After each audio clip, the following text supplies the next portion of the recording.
E aí, galerinha, está começando o primeiro episódio da quarta temporada do Papo Concreto. Hoje, o nosso convidado é o Bruno de Oliveira Lázaro. Ele é engenheiro civil, graduado pela Faculdade de Engenharia Civil da Universidade Federal de Uberlândia, mestre em Engenharia Civil pelo Programa de Pós-Graduação em Engenharia Civil na área de concentração, Engenharia Urbana, Recursos Hídricos e Saneamento Ambiental, junto à linha de pesquisa Engenharia Urbana, no projeto de pesquisa Modelagem Espacial aplicada em Engenharia de Transportes. Especialista em cidades inteligentes e infraestrutura. Bruno, seja muito bem-vindo ao primeiro episódio, da nossa quarta temporada e pode ficar à vontade para se apresentar. Bom, pessoal, muito obrigado pelo convite, primeiramente. É uma honra estar aqui com vocês.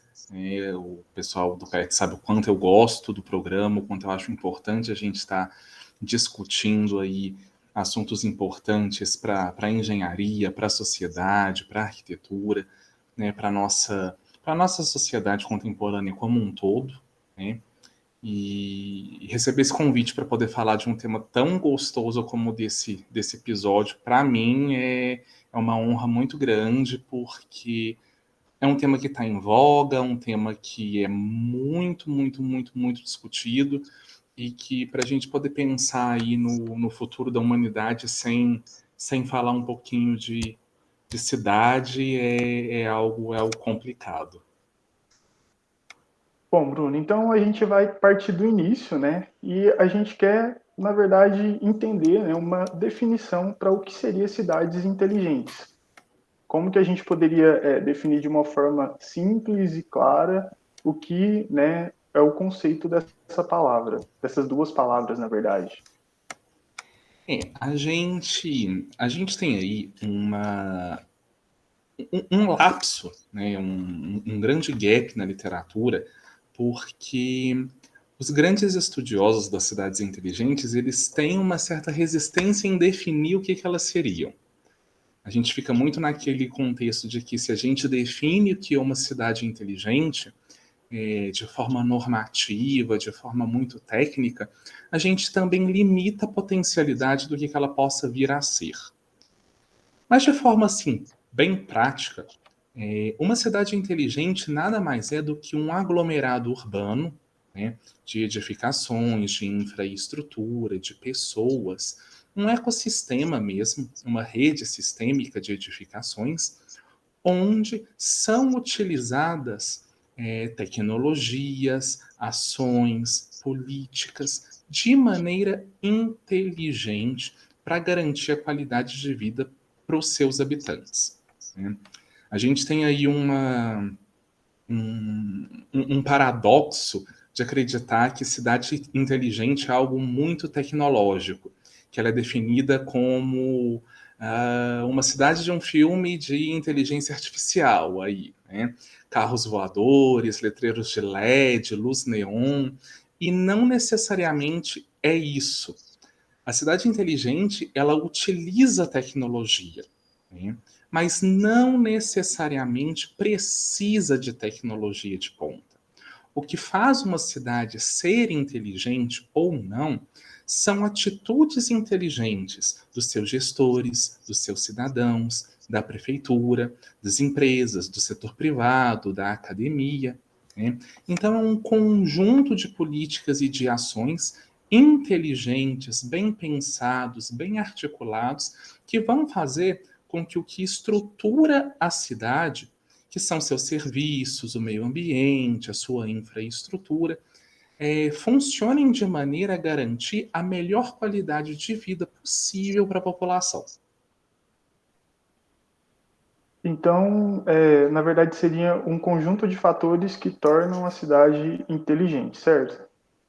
Isso. Hoje a gente trabalha que a cidade inteligente, ela funciona de modo sistêmico. A gente tem a infraestrutura, a tecnologia, os recursos humanos e um conjunto de políticas e de ações que interligam tudo isso para oferecer serviços de qualidade à população, né? O que seriam esses serviços de qualidade que a gente precisa oferecer? mobilidade, educação, saúde, trabalho, lazer, cultura, moradia, recreação, religião, comércio. Tudo isso é aquilo que organiza e que sustenta o modo de vida urbano da nossa sociedade, né? Toda cidade ela é sustentada com base nisso. Então, a infraestrutura, as políticas e as ações, a tecnologia e os recursos humanos têm que trabalhar juntos para garantir todos esses serviços, todas essas esferas, de modo eficiente e com alto desempenho para os habitantes da cidade. Certo. Mas aí, Bruno, esse sistema ele consegue conversar fácil entre si? Ou a gente tem ali um que vai um pouco mais à frente, um outro que está um pouco mais regresso? Tem algum órgão que consegue meio que equilibrar todos esses, né, fatores para que consigam andar juntos? Ou a gente tem meio que uma cidade inteligente que em alguns pontos ela está em alta, em outros pontos ela está em baixa, e aí algo que credencia tem que ficar fazendo essa mobilidade para poder entender se ela é uma cidade inteligente ou não? Essa é uma boa pergunta, Diego. É muito difícil a gente conseguir com que todos esses 4 setores trabalhem simultaneamente com bom desempenho. Tradicionalmente, acho que isso é uma realidade muito brasileira, a gente tem uma cultura de investimento em infraestrutura em detrimento dos outros setores. Então, a gente acredita que a gente precisa de extensos loteamentos urbanos para garantir direito à moradia para a população de baixa renda, por exemplo. Que nós precisamos de vias muito longas, corredores exclusivos de ônibus, espaço para carro passar para resolver problemas de mobilidade. Que a gente precisa aí de sistemas de drenagem e sistemas de esgotamento sanitário muito bem desenvolvidos para poder evitar algum problema aí de enchente, inundação, algum sinistro sanitário, né? Epidemias, doenças. Então a gente tem uma cultura muito grande de investir em infraestrutura. Mas os outros setores, como a tecnologia, como os recursos humanos ou como a gestão, eles acabam ficando negligenciados na cultura brasileira. Né? Em outras partes do mundo, a gente já vê esse caminhamento um pouco mais consonante. Né? Muitas cidades europeias, aí, grandes capitais ou grandes cidades, Madrid, Lisboa, Barcelona, Paris, grandes cidades aí na região escandinava, elas articulam melhor esses 4 segmentos do que seria uma cidade inteligente e conseguem oferecer tecnologia de ponta, oferecer sistemas de gerenciamento muito bons, ou seja, as suas prefeituras são treinadas, os seus órgãos municipais possuem pessoas capacitadas e altamente treinadas no gerenciamento urbano. Né? A infraestrutura dessas cidades é pensada de modo a longo prazo. Eles não querem resolver um problema pontual imediato, mas sim a longo prazo evitar que esses problemas voltem a acontecer. Né?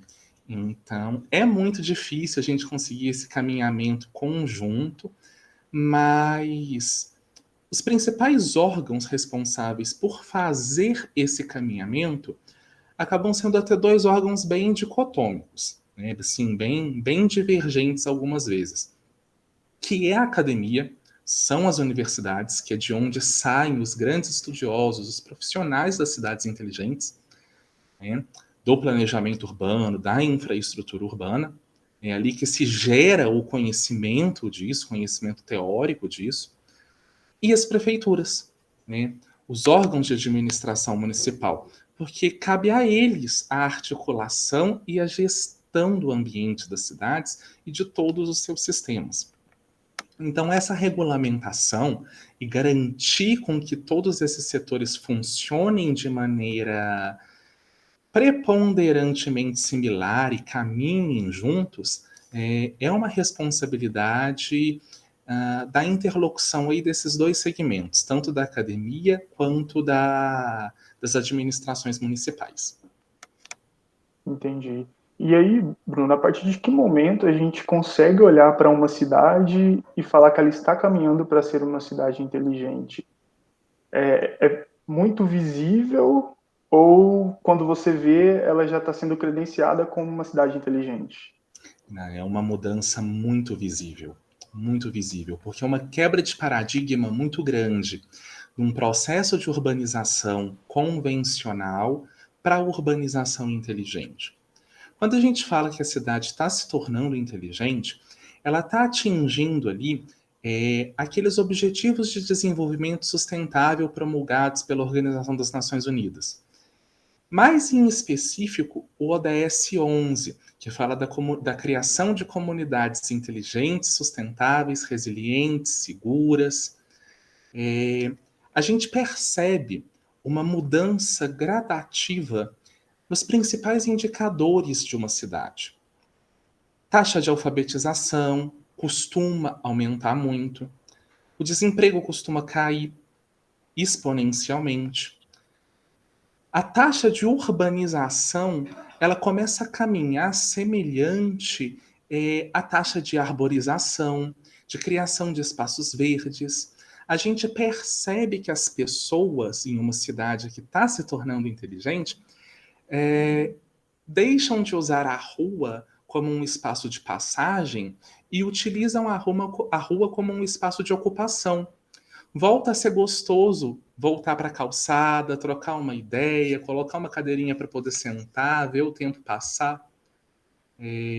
As praças começam de novo a serem utilizadas para recreação. A gente vê família levando os filhos, passeando com o cachorro. A gente vê, é muito claro isso, né, em um índice que a comunidade científica chama de urbanidade. É o índice que mensura, né, de forma qualitativa e de forma quantitativa o grau de dinamismo urbano. Quanto maior for a urbanidade, quanto maior for o dinamismo de um espaço urbano, com mais propriedade a gente pode falar que de fato aquela cidade está se tornando inteligente. Hoje em dia também a gente tem normas, né? Recentemente aí, em parceria com alguns profissionais da USP, né, encabeçados aí pelo professor Alex Abico e pela professora Karen Marins, houve uma tradução de uma norma ISO que trata sobre indicadores para a cidade inteligente. Então, a gente tem hoje uma norma brasileira que orienta, se a gente quer saber se uma cidade é inteligente ou não, onde a gente olha? Então, a gente olha no trabalho, na saúde, na educação, no espaço verde, na sustentabilidade, né? Ela indica uma série de indicadores, uma série de variáveis que podem ser utilizados para poder mensurar se uma cidade está ou não se tornando inteligente e, mais do que isso, o quão inteligente ela é. Porque hoje falar que não existe nenhum grau de inteligência nas cidades é problemático. Toda cidade possui, sim, um grauzinho de inteligência muito pequeno que seja. Mas falar que uma cidade, que um ambiente urbano não é, em hipótese alguma, inteligente, isso é uma inverdade muito grande. Bruno, essas variáveis, então, elas estão mais ligadas à questão da qualidade de vida para as pessoas, que, querendo ou não, reflete também na infraestrutura de toda a cidade, né? Isso, a maior parte dessas variáveis, desses parâmetros que definem se uma cidade está se tornando ou não inteligente, estão associadas à qualidade de vida dos cidadãos, né?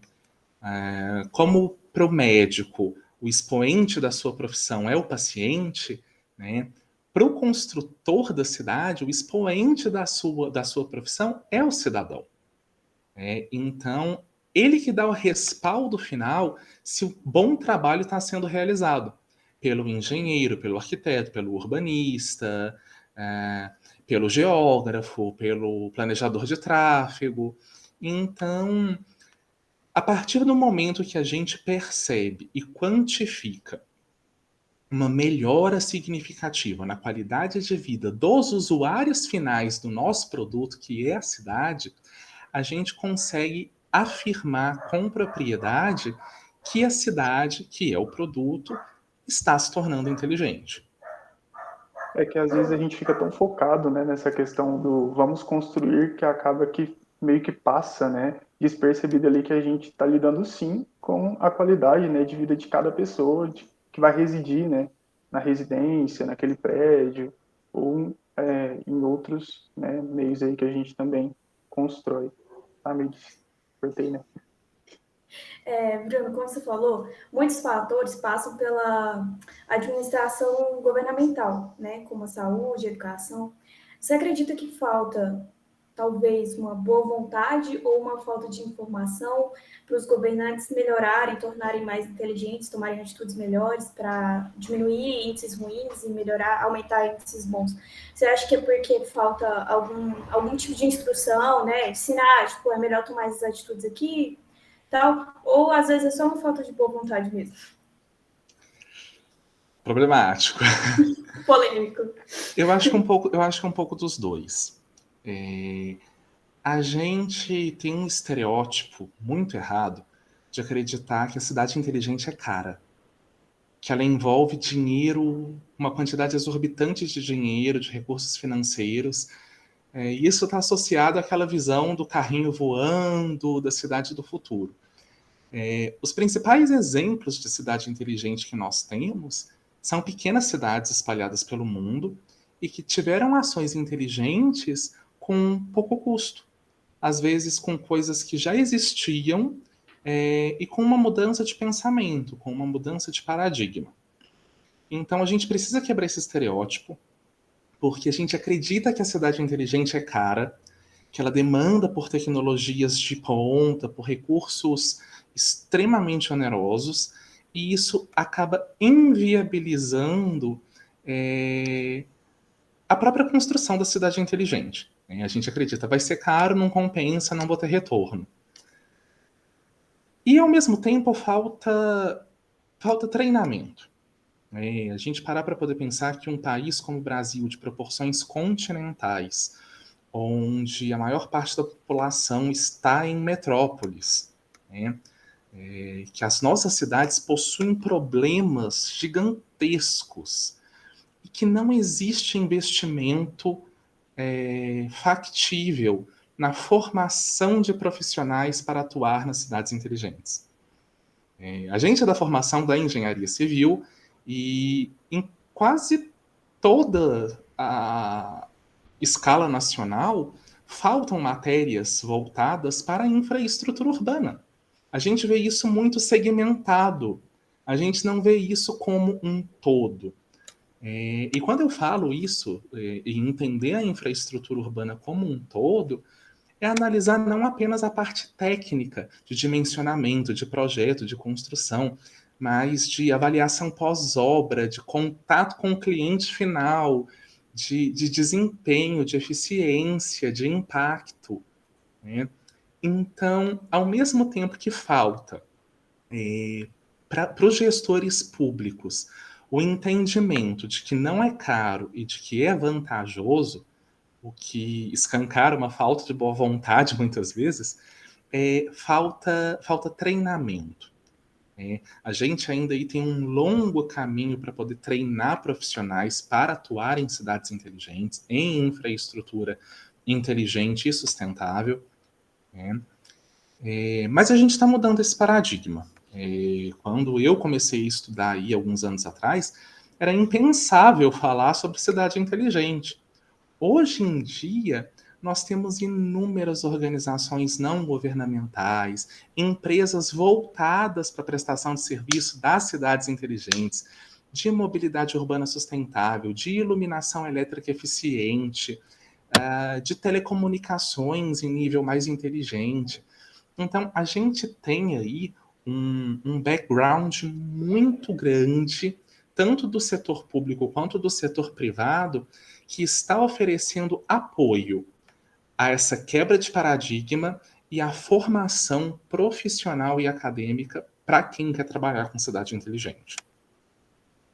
Falando sobre esse investimento privado, a maioria dos investimentos privados que eu vejo em relação à cidade inteligente, posso estar enganando, mas a maioria é na área de tecnologia e inovação, né, os investimentos privados. Porque eu não sei também, mas acredito que tem mais um retorno mais visível, né, palpável. Talvez em outros setores dê também, mas, por exemplo, já passou no Shark Tank Brasil várias inovações nesse sentido, por exemplo, de empreendedores.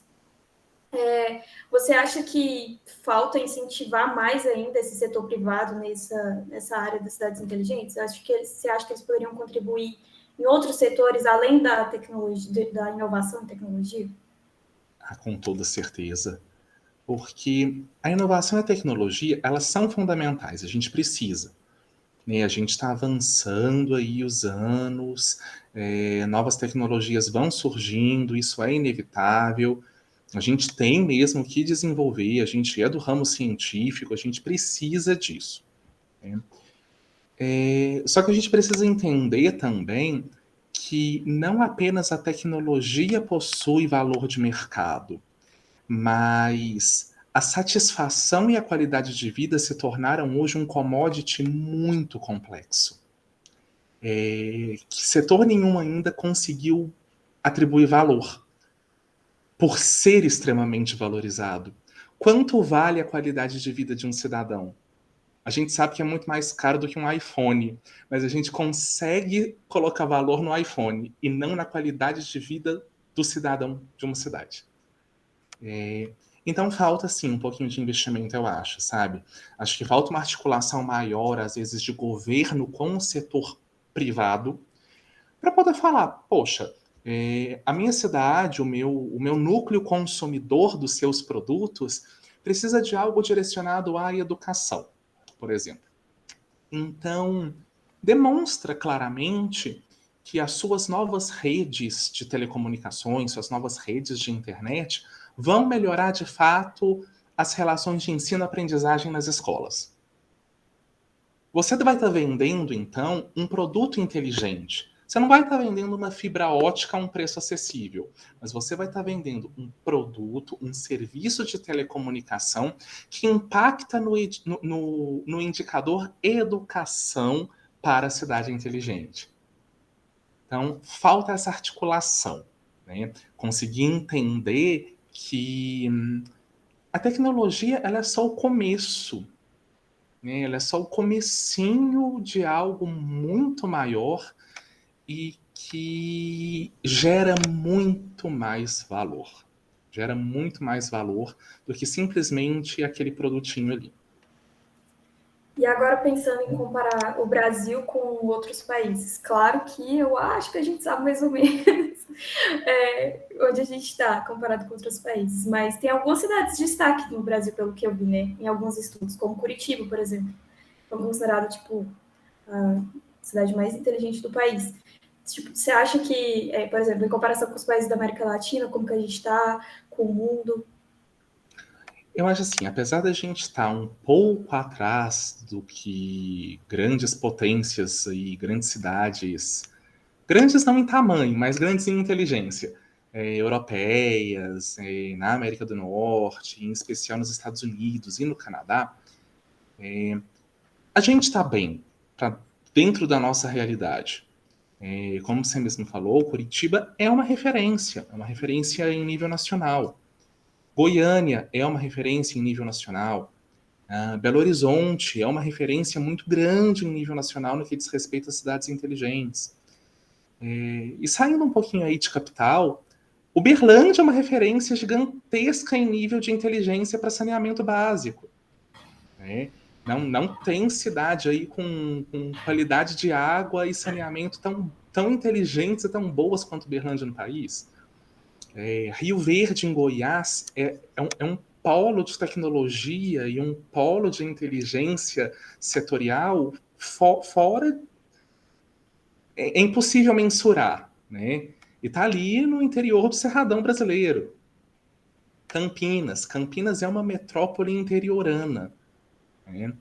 Então a gente tem bons exemplos. Feira de Santana, na Bahia, é outro exemplo aí de uma cidade que no interior do Nordeste demonstra sistemas de saúde eficiente, a aplicação de tecnologia para controle de epidemias. Recentemente eu trabalhei com uma pesquisa nesse sentido em Feira de Santana. Então, a gente tem exemplos muito legais que mostram a adequação da realidade brasileira à questão da inteligência urbana. Temos um longo caminho pela frente, um longo caminho, principalmente no que diz respeito à desigualdade. O grande problema das cidades brasileiras é a desigualdade. E a desigualdade ela tem a ver com a sociedade, com a economia, com a infraestrutura, com o meio ambiente. Né? É o maior problema, o maior entrave à nossa inteligência urbana hoje. Né? Mas aos pouquinhos a gente está vendo que isso está melhorando, a gente tem perspectivas muito grandes de melhora.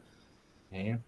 Então, estamos ruim, mas não estamos tão mal assim. Né? Em relação à América Latina, vou falar de algumas experiências que eu tenho, principalmente aí em Argentina, Chile e Uruguai, que eu já conheci algumas cidades, né, nesses países, e a gente está bem sim. A América Latina como um todo, ela é muito plural, mas ela também é muito uníssona. A gente vê essas particularidades latino-americanas, mas todas conseguem resolver ali as principais questões que norteiam a inteligência dos seus espaços urbanos, de forma muito inteligente e criativa. Colômbia. Medellín da Colômbia tem um sistema de teleféricos incrível. Relações de micromobilidade que às vezes a gente acha besta, mas para a realidade da população deles é válida. Né? Bogotá também tem um sistema aí de micromobilidade, de corredores de ônibus muito interessante e que para a realidade populacional daquele núcleo urbano funciona muito bem. O metrô de Santiago, no Chile, é um exemplo em nível de América, não só latina, mas a gente vê algo aí dentro de um país sísmico que treme todos os dias, mas que funciona em níveis assim estratosféricos.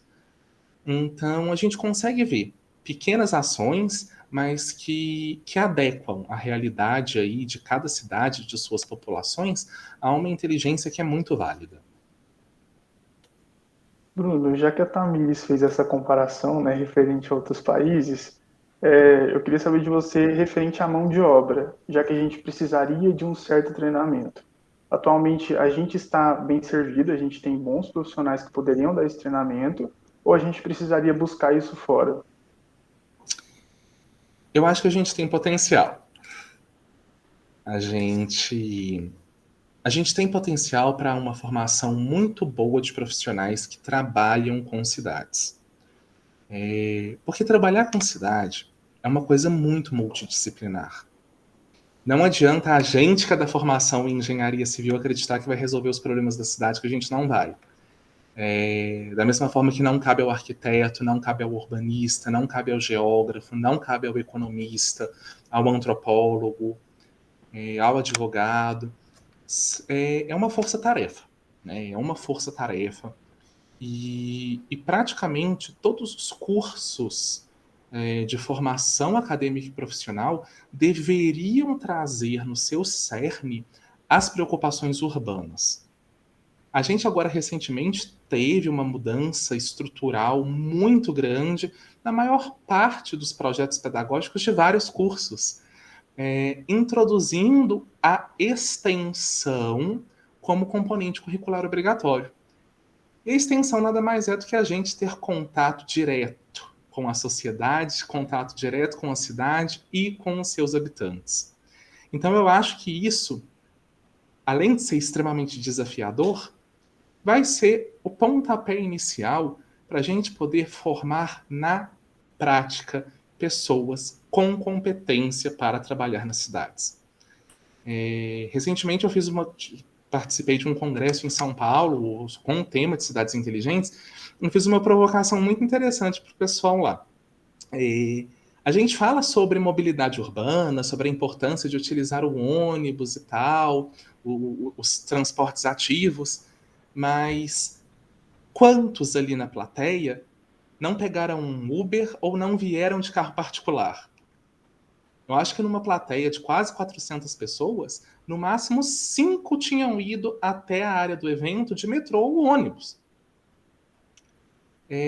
Então, a partir do momento que a gente vivencia a cidade, que a gente experimenta diariamente o problema, a gente tem bagagem para poder mudar. Eu falo que... Muita gente me pergunta, o pessoal sabe que eu gosto muito de caminhar, muita gente me pergunta, mas você não caminha no parque, você caminha ali na Rondon, debaixo de chuva, no meio de uma inundação. É claro que eu faço isso, porque eu preciso ver o problema acontecer. Eu preciso sair da minha zona de conforto para poder ter aquele insight criativo, ligar com o técnico que me foi passado durante o meu processo de formação e propor a solução. Você acredita que as pessoas optam mais por esse transporte particular devido à qualidade do transporte público? Porque tem algum motivo, né, para a gente querer optar mais pelo particular. Além da questão de qualidade, eu acho que é acomodação. A gente vive Costume, né, hábito. Costume. A gente vive uma sociedade urbana que ela é muito imediatista. É o grande paradoxo de hipocrisia das cidades. As cidades mais antigas do mundo têm mais do que 5.000 anos. Elas se levaram aí quase 5.000 anos para se estruturar como um núcleo urbano definido. E a gente quer sair do nosso trabalho, da nossa casa e chegar no trabalho em 5 minutos. Então é complicado. A gente se acomoda e parte para às vezes um egocentrismo infraestrutural muito complicado, porque enquanto cidadão a gente nunca está sozinho. A gente está cercado de vizinho, de pessoa que passa pela gente nem olha na cara, por gente que esbarra no metrô, no ônibus, por colegas na universidade, por amigos no trabalho. Então, enquanto Bruno, indivíduo, tudo bem ter esse tipo de pensamento. Mas enquanto Bruno, cidadão e que experimenta uma cidade que é uma construção coletiva, não faz sentido algum eu pensar na cidade para mim. Eu tenho que pensar na cidade como uma construção coletiva e para todo mundo, né? Então aí se justifica. Vamos tentar, às vezes, então, por mais que seja um pouquinho mais demorado e não tenha tanto conforto, pegar um ônibus. Porque se eu estou pegando um ônibus, vai diminuir a fila de carro em um semáforo. Ou seja, eu posso garantir que outras pessoas que também estão pegando ônibus, ou aqueles que às vezes não quiseram pegar e estão optando pelo seu carro particular, também cheguem mais rápido no trabalho. Então, é uma questão de pensar na cidade e na nossa postura enquanto indivíduo, mas para a construção dessa urbanidade coletiva. Bruno, você falou sobre a questão de tem potencial, né? Quando eu te perguntei. Esse potencial, ele já está no mercado de trabalho? Ou você vê esse potencial dentro da universidade hoje para uma visão mais futura? Eu acho que nas duas opções. A gente tem muita gente boa no mercado hoje, que por mais aí que já tenham alguns anos de experiência, às vezes pessoas mais velhas aí trabalhando com isso, o profissional da cidade inteligente constantemente tem que se reinventar e tem que se capacitar. Então, a gente não fica muito defasado. Sempre que aparece uma oportunidade aí, a gente está se capacitando, a gente está se aprimorando, porque amanhã provavelmente já estão lançando o iPhone 20.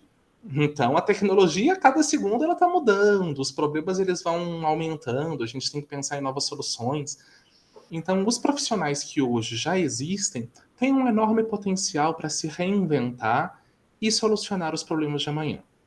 Da mesma forma que as atuais gerações dentro das universidades estão percebendo finalmente que a nossa atuação enquanto profissional não é pontual, que está faltando para a cidade aquela mesma coisa que falta para quem trabalha na área de saúde. O médico generalista, que atende no postinho de saúde e que dá conta de qualquer problema que aparece. A gente saiu daquela zona que era muito confortável da hiperespecialização, né? A gente tem alguém, a nossa realidade da engenharia civil, alguém que é especialista em estribo de pilar em amarração com a fundação. Para a gente ter alguém agora que enxerga como um todo, né? Então, os estudantes de hoje eles estão começando a perceber isso, que o mercado ele é muito vantajoso, ele absorve muito e ele dá um retorno muito bom para o jovem profissional da área de infraestrutura urbana inteligente. Que ele pode trabalhar na empresa privada, ele pode trabalhar no setor público, ele pode trabalhar na academia, ele pode atacar os 3 setores, que é o meu caso. Então, é um mercado muito gostoso e eu acho que hoje o jovem estudante ele está vendo isso, o quanto é necessário a multidisciplinaridade e está enxergando que ele tem potencial nessa área. E aí liga muito com o que você disse da vivência, né? Que, querendo ou não, a pessoa que está dentro da universidade, ela acaba vivendo mais, né? Essa sociedade consegue entender um pouco mais o problema, né? Com certeza, eu acho que hoje eu, eu venho de uma trajetória dentro da educação, né? Minha mãe foi educadora durante a vida toda, aposentou em sala de aula, passou por todos os setores aí de alfabetização, a pós-graduação. Então eu vejo que a universidade hoje, mais do que um espaço de formação profissional, é um espaço de formação de seres humanos. É um espaço de formação de cidadãos. Nosso campus aqui na UFO é uma mini cidade. A gente vê problemas comuns nas cidades ali no campus. É batida, é motorista buzinando alto, xingando o outro, é congestionamento, é falta de estacionamento, às vezes é falta de um lugar verde confortável para a gente sentar no chão e jogar papo fora, é problema com extravasamento de boca de lobo, com sarjeta que não funciona quando chove, com ilhas de calor próximo da entrada da João Naves e algumas regiões mais frias do que outras. Então a gente vivencia isso dentro do nosso campus universitário e já tem aquele feeling, poxa, se eu estou vendo isso aqui dentro, lá fora, muito provavelmente isso vai ser majorado e eu consigo resolver. Gente, fugindo um pouquinho aqui, lá no começo você falou sobre a pandemia e falou sobre dados. Coletar dados e fazer uma análise desses dados faz parte de tornar uma cidade mais inteligente? Com toda certeza. Eu acho que a maior exigência de quem trabalha com cidade inteligente é saber manipular dado. Conseguir ter uma bagagem estatística. Eu sei que às vezes era um pouco chata essa parte, mas ter uma bagagem estatística de coleta, de processamento, de manipulação, de modelagem de dados. E o principal, de oferta. Porque não me interessa coletar dado, analisar dado e modelar dado se eu não tenho retorno. O dado ele tem que retornar na forma de informação. E com base na informação, a gente orienta e gerencia a tomada de decisão. Então, é aquele fluxozinho. Entra o dado, a gente trabalha ele, modela ele, analisa ele vira informação. A informação é um produto. É um produto com altíssimo valor agregado. A gente solta essa informação e com essa informação a gente toma uma atitude em virtude de fazer uma cidade mais inteligente. Bruno, a gente tem, né, essa coleta de dados e a gente precisa de um retorno. Esse retorno, ele acontece de uma forma efetiva ou não? Ou a gente precisa trabalhar ou muitas vezes fazer essa coleta de dados novamente? Esse retorno ele acontece, né? Ele acontece. Às vezes ele acontece de forma sutil, mas acho que para olhos treinados é fácil perceber. Tanto naqueles indicadores que vão melhorando com o passar do tempo, quanto em setores oficiais, como por exemplo o censo, né?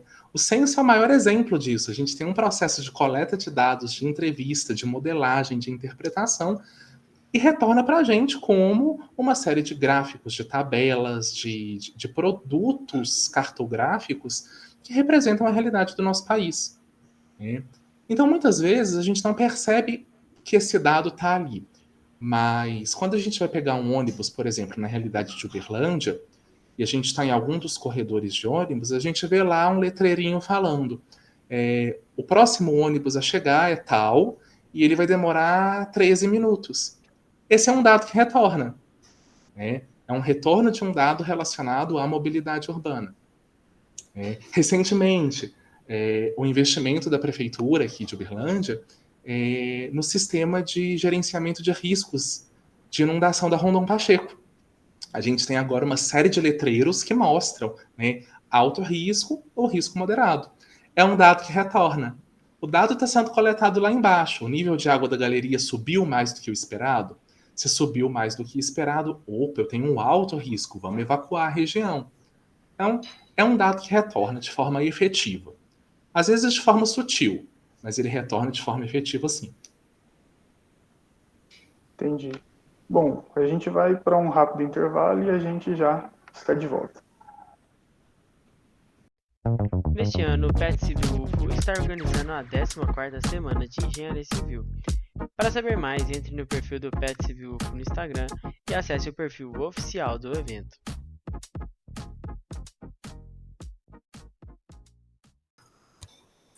Oi, pessoal, estamos de volta. E eu tenho mais uma pergunta para fazer para o Bruno aqui sobre as cidades inteligentes. Um desafio, na verdade, a respeito das cidades inteligentes que eu acredito que nós temos. Eu cresci, na verdade, né, numa cidade do interior e no Pará. Então, estamos falando do norte, do nosso país, e uma cidade do interior. Eu vejo muita precariedade nesse sentido de tomada de atitudes inteligentes e também no ramo de inovação. Como que seria possível incentivar essas pequenas cidades? Porque é complicada a situação, né? Pensando no interior e no norte, principalmente. Que o norte já é naturalmente a maioria, né? Em comparação com o sul, é bem menos industrializado, bem menos povoado até. Então, como vencer, sabe, esse desafio de tornar essas cidades mais inteligentes? Eu acho que a primeira pergunta que tem que ser feita para poder vencer esse desafio é entender o que seria inteligente para a realidade da população daquela região. Será que faz sentido para cidades pequenas da região norte, por exemplo, a gente investir em sistemas exclusivos de corredor de ônibus? Será que faz sentido a gente propor para o interior do Pará um metrô? Será que às vezes não é mais inteligente para aquela realidade a gestão municipal investir em bicicletas compartilhadas? Então, acho que a primeira pergunta é: o que é inteligente para a realidade daquela população? Quando a gente consegue responder isso, entender o que é inteligente, o que de fato vai melhorar a qualidade de vida para o usuário final da cidade, que é o cidadão, a gente começa a perceber que muitas vezes não vai precisar de muito dinheiro, não vai precisar de muita mão de obra, que às vezes não vai precisar nem da prefeitura, mas de uma associação de bairro, de um grupo de amigos, para organizar e tirar do papel aquilo que vai fazer a inteligência, né? Falta conversa. Eu acho que a cidade inteligente, ela só se estrutura depois de muito diálogo, depois de muita conversa, de muita demonstração pública de que isso é bom, de que isso é importante. Né? Mas como que a gente vai fazer isso? Né? De novo, entendendo que cada cidade ela é um elemento único. Recentemente eu tive aí numa visita junto com o Corpo de Bombeiros para uma realidade bem específica do interior de Minas Gerais. É uma cidade pequena, uma cidade aí de 7 mil habitantes, com pouco dinheiro, com pouco recurso para poder investir em tecnologia de ponta, e a gente precisava desenvolver um plano de contingenciamento de desastres, principalmente de enchentes. E a cidade não tinha dado, ela simplesmente não tinha dado série histórica de chuva, quando que aconteceram as principais enchentes, o que acontecia, onde que acontecia, né? E gente de tudo quanto é canto falando, olha, a gente precisa entrar em contato com o INPE para poder ver isso, a gente precisa mandar uma carta para o governo, a gente precisa falar com o IBGE, articular mil e uma unidades acadêmicas da UFO, que a UFO estava prestando esse serviço, né? Vamos gastar muito dinheiro, vai ser algo muito demorado. A solução prática e que deve ter gastado para os cofres públicos no máximo uns R$ 500 foi: seu prefeito, sua cidade tem 7 mil habitantes. Você conhece praticamente todo mundo. Você sabe quais são as pessoas, quais são os moradores, os habitantes mais velhos, mais antigos da cidade? Então liga para eles. Pede para sua equipe passar porta a porta. Faz uma visita. Leva um cafezinho, um pão de queijo. Troca 15 minutos de conversa. Para uma senhora de 90 anos de idade na sua cidade, ela com certeza vai te contar ao longo da vida dela quando aconteceram essas tragédias, onde aconteceram, e provavelmente vai te dar uma solução que você nunca pensou. Em 15 dias o plano de contingenciamento estava pronto. Então, é adequar a realidade. Né? A gente está acostumado demais com o grandioso, né? Com coisas magnânimas, com obras faraônicas, com tudo gastando muito dinheiro, com tudo muito complexo, sendo que às vezes são as sutilezas que causam um impacto muito maior. Então, é a realidade esmagadora do Brasil, as pequenas cidades, com pouco recursos, pequenos municípios. Né? Compensa a gente investir em drone para poder fazer um levantamento gigantesco de, não sei, das áreas da cidade, de mapeamentos muito complexos, de colocar inteligência artificial para uma cidade de 3 mil habitantes. Não compensa. Então a gente precisa entender qual é a realidade individual de cada cidade e, com base nessa realidade, propor soluções que sejam baratas, que sejam práticas e que sejam efetivas. É muito aquilo que você disse, né, Bruno? A gente primeiro tem que desconstruir essa questão da cidade inteligente, daquela cidade que tem carros voadores, e entender de forma isolada, que nem você disse agora, o que cada cidade pode, né, fazer para a gente conseguir implementar essa questão da cidade inteligente. Exatamente. Então, vai muito nessa questão da vivência, né? E a gente sempre volta nesse ponto. A gente tem um preconceito urbanístico muito grande em acreditar, por exemplo, que aquelas construções lá no Amazonas, por exemplo, as palafitas, as comunidades ribeirinhas, de que aquilo é muito antigo, de que aquilo é muito ultrajado, de que aquilo é muito precário. É precário por quê? Aquilo é um exemplo muito claro de tecnologia sustentável, onde uma casa está boiando no rio. Para a realidade deles, aquilo é válido, aquilo é útil e aquilo é eficiente. A baixo custo, sem uma pegada de carbono muito alta, sem gerar resíduo muito danoso para o meio ambiente. Então, por que a comunidade ribeirinha não pode ser considerada um exemplo de comunidade inteligente, resiliente e sustentável? Poxa, é claro que ela é. Dentro dentro da esfera dela, ela é um exemplo muito categórico disso. Agora, a gente não pode comparar chocolate ao leite com chocolate meio amargo e chocolate branco. Né? São todos chocolates, mas cada um tem a sua particularidade. E tem problemas, né, também. Tipo, a gente poderia aproveitar a parte positiva das casas de palafitas, por exemplo. Elas têm o problema, por exemplo, da coleta de esgoto. Uhum. Tem um problema a ser resolvido, mas não significa que necessariamente precisa mudar 100% tudo, né? Poderia aproveitar o que há de bom.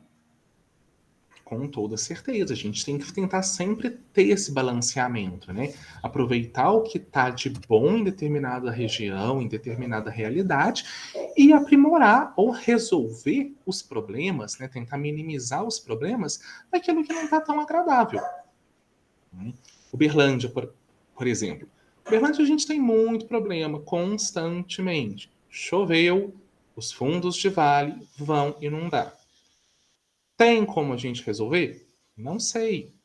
Eu acho que ninguém tem essa resposta. Mas o que cabe a gente fazer? Lidar com o que temos e fazer o melhor possível. Às vezes falta isso. A gente entender que a gente tem que fazer o melhor possível com aquilo que a gente tem. A gente quer fazer o melhor possível com aquilo que a gente ainda não tem. E aí, pelo fato de não termos o recurso, a gente fala, não vou fazer, não vai sair o melhor, porque está me faltando o insumo, está me faltando o recurso, está me faltando a ferramenta. E para a cidade inteligente, nunca, em hipótese alguma, vai existir tecnologia melhor do que a chamada cérebro humano. Indiscutivelmente. A gente pode ter o recurso tecnológico mais potente do mundo, mais moderno do mundo. Nada vai substituir a vivência humana na infraestrutura urbana. Então, esse recurso a gente sempre vai ter. A gente acaba falando em tecnologia, mas nem sempre é sobre tecnologia, né? Exatamente. Nem sempre a conversa vai ser sobre tecnologia. Né? Inteligência esbarra na tecnologia, sem sombra de dúvida. Mas a gente aí que é das exatas, né, aquela condição, ela é necessária, mas ela não é suficiente. A gente precisa de uma coisa além. Precisa ter a tecnologia, mas não é só ela. Ela não é excludente, ela não é o critério de exclusão. Então é muito maior do que isso. Bruno, a gente falou sobre várias vantagens, né, da cidade inteligente e os benefícios. Existe algum ponto crítico e qual seria, né, ou quais seriam esses pontos críticos? Teriam. Esses pontos, eles existem. Eu acho que nada no mundo aí é 100% bom, 100% ruim. A cidade inteligente, a infraestrutura urbana inteligente não é diferente. A gente vem percebendo que as cidades inteligentes, elas tendem a ser núcleos segregatórios. Infelizmente. Não é sempre que a inteligência, que a infraestrutura, que a tecnologia vem para todos. Ela costuma vir para quem tem dinheiro para pagar por ela. Então, isso acontece muito. A gente vê aí ser vendido o loteamento urbano inteligente, com coleta seletiva inclusa, com energia solar, com todo o cabeamento subterrâneo, com zonas de recreação, com escola próximo, com hospital perto. Mas aí a gente vê o metro quadrado do valor do terreno é simplesmente insustentável. Então, infelizmente, a gente vive uma realidade ainda em que grande parte dos recursos de uma cidade inteligente, eles são caros. Eles chegam para a população como algo caro e a cidade inteligente, ela se sustenta, infelizmente, como um elemento segregatório. Né? E ela vai continuar sendo um elemento segregatório enquanto a gente não mudar o paradigma. Enquanto a gente continuar acreditando que ela é cara e que ela é só tecnológica. Quando a gente começar a ver que existem inteligências que não são caras, que não são extremamente tecnológicas, que não precisam de tela de LED, que não precisam ser touch, que não precisam ter inteligência artificial, que às vezes a conversa com a senhorinha na esquina, na vendinha ali do bairro, já resolve o problema, a cidade inteligente ela vai ser um elemento que segrega, ela vai ser um elemento que, infelizmente, não é para todos os bolsos, não é para todas as pessoas. Esse é o grande problema. Porque aí, a cidade inteligente ela acaba virando um produto de mercado. Porque a gente deixa de oferecer a cidade inteligente. A gente oferece a infraestrutura urbana tecnológica. Para a gente vender a cidade inteligente, a gente tem que colocar na infraestrutura o cidadão com qualidade de vida. Se a gente não coloca o cidadão com qualidade de vida, a gente tem um aglomerado de praças, de ruas, de sistemas e de edificações, que podem ser modernos, que podem ser caros, que podem ser sustentáveis, mas a gente não tem quem usa. Bruno, mas você acredita que assim, seria possível não seguir esse caminho de maior segregação? Porque a forma com que o capitalismo ele avança me deixa um pouco meio assim referente a isso. Olhando, eu vejo a cidade inteligente como um produto e que esse produto ele vai ser sempre mais valorizado e a gente não vai conseguir eliminar essa questão da segregação. Você acha que é possível a gente conseguir ainda mudar essa visão? A gente já está tarde ou estou ficando muito louco? Não, isso é verdade. A voracidade aí do mundo capitalista, ela faz com que a cidade seja algo vendível. Só que a gente está acostumado a ver o vendível como produto. A gente tem essa bitola de acreditar que a cidade ela é um produto. A cidade ela não é um produto, a cidade ela é um serviço.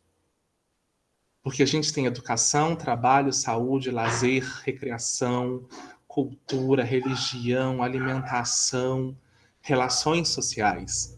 Né? A gente oferece... A cidade ela não é um elemento fechado, a cidade ela é uma experiência.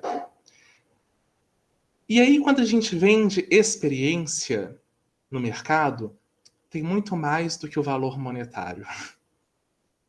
Quando a gente começa a entender isso, quando a gente começa a ver que, tudo bem, eu posso colocar um valor monetário mais baixo, mas ao longo de vários anos, esse valor monetário ele vai se recompor, ele vai dar lucro. Vamos pensar no lucro mesmo.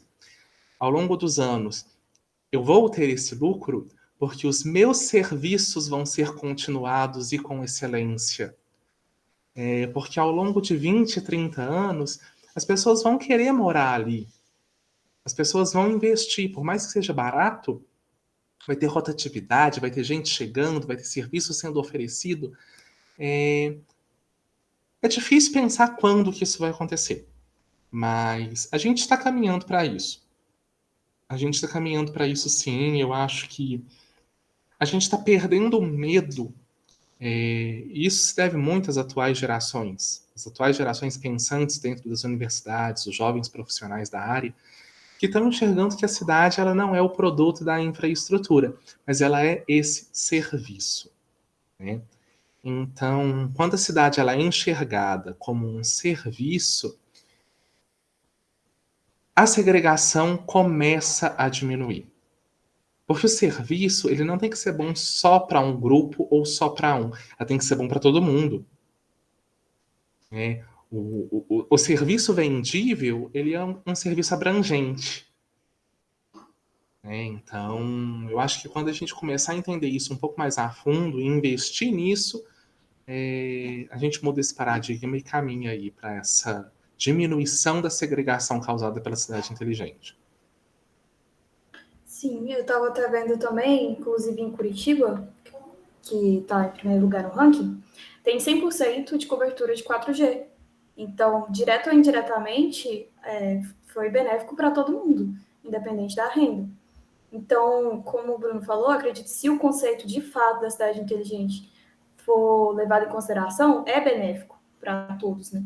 Se for o conceito real, e não esse conceito, esse preconceito que existe, né, sobre a cidade inteligente somente ligada à área da tecnologia. Inclusive, foi muito útil para mim esse podcast, porque me levou à conclusão de que há muito a ser feito além da tecnologia, né?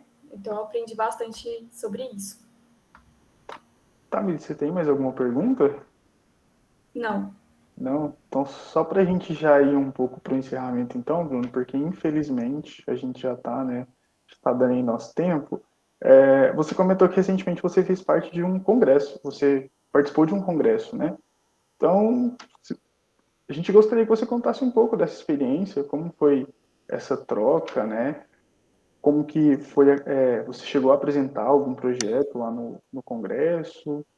Como que foi? Eu participo aí já tem alguns anos de alguns eventos na área, né? E agora com um pouco mais de afinco, eu faço parte da equipe do Connect Smart Cities, né, que é uma rede aí em nível nacional de pesquisadores, de trabalhadores, de pessoas que lidam com as Smart Cities, com as cidades inteligentes, né? E foi um evento super bacana, trouxe gente de todo o país em São Paulo no ano passado, onde a gente discutiu questões voltadas para a prática profissional mesmo, né? Não é um evento acadêmico, é um evento profissional, onde a gente tem aí conversa com prefeitos, gestores públicos, empresas do setor privado, onde foi discutido aí soluções de iluminação eficiente, de telecomunicações, de drenagem urbana, de mobilidade, de edificação, de abastecimento e tratamento de água. Então, os principais problemas hoje que afligem as cidades, né, foram discutidos lá para a gente poder chegar aí em soluções que sejam mais inteligentes para a realidade urbana. Inclusive, esse exemplo que eu falei aí no podcast sobre as bicicletas compartilhadas aí nas cidades pequenas no norte do país, foi passado lá.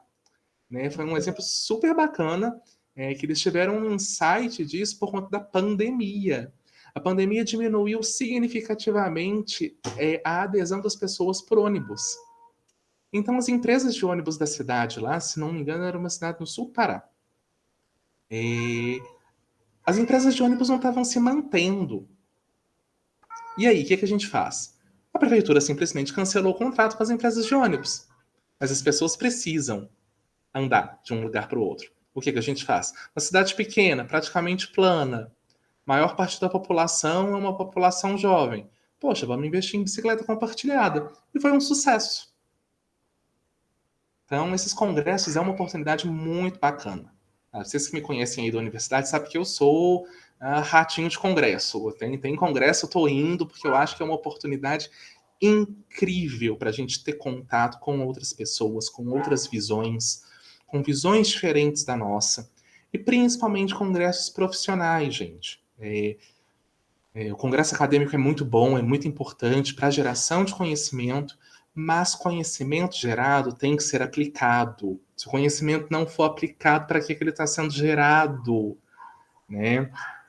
A gente vai ser profissional porque a sociedade está clamando aí pela nossa ação. Né? Então, foi uma experiência maravilhosa. E esse ano aí, se Deus quiser, já temos as próximas edições garantidas e muita coisa boa aí pela frente. Eu não posso dar spoilers. Não, beleza. E aí, nesses congressos são traçados metas, Bruno? Ou não? Tem essa troca e aí fica meio que individual o que eu posso levar de positivo, o que eu posso levar de negativo? Das duas formas. Das duas formas? Tem tanto essa troca individual aí, para cada um trazer um pouquinho para si, né, o que foi discutido, como também são organizadas cartas, documentos, planos, né, direcionamentos conjuntos, para que, no geral do Brasil, as cidades inteligentes caminhem na mesma direção. Entendi. E aí, vocês têm uma meta até quando vocês retornam? É anual? Para conversar sobre o assunto novamente? A gente vai acompanhando geralmente as metas aí promulgadas pela Organização das Nações Unidas, né? Aham. Então hoje, a grande meta de quem trabalha com cidade inteligente é alcançar o ODS 11, né, da ONU, os Objetivos do Milênio até 2030. Então a nossa ideia é que até 2030 a gente consiga criar comunidades seguras, resilientes, inteligentes, sustentáveis, para todos os tipos de pessoas, né? Vamos conseguir? Não sei. A gente está fazendo a nossa parte, né? Mas é um longo caminho aí pela frente e quem sabe, né? Bom, Tamires, tem mais alguma pergunta? Não, então eu agradeço muito, Bruno, você em nome do Papo Concreto, em nome do Pet Civil UFO, né, pela colaboração. Tenho certeza que, né, eu, a Tamires, o Nicolas e quem assistiu o podcast vai sair com uma visão totalmente diferente do que achava, né, e sobre cidades inteligentes. Então é isso, muito obrigado, a gente te espera em uma nova oportunidade. Meninos, eu que agradeço. Vocês podem contar comigo sempre que precisarem, vocês sabem disso. Para mim é uma honra estar falando com vocês, com quem estiver aí assistindo, falar desse assunto que eu gosto muito. Sou completamente apaixonado por cidades inteligentes. Dedico a minha vida a isso em todos os setores, sejam nas disciplinas que eu ajudo a dar aula, sejam nas pesquisas que eu oriento, seja nas atividades de extensão, na prestação de serviço, no setor privado. Tento colaborar um pouquinho aí com a criação real, né, de núcleos urbanos mais inteligentes, mais seguros e mais sustentáveis para todo mundo. Tá? Me coloco sempre à disposição, se vocês forem aí divulgar meus contatos e tal, fiquem à vontade. É fácil me encontrar, estou sempre na Universidade Federal de Uberlândia, então as portas ali do meu espaço de trabalho, que é público, está sempre aberto para quem quiser conversar, quem quiser discutir. E agradeço novamente aí a possibilidade de estar falando com vocês um pouquinho sobre esse tema. Bom, a gente agradece, né, novamente. E é isso, pessoal. Encerramos, né, o nosso primeiro episódio da quarta temporada do Papo Concreto.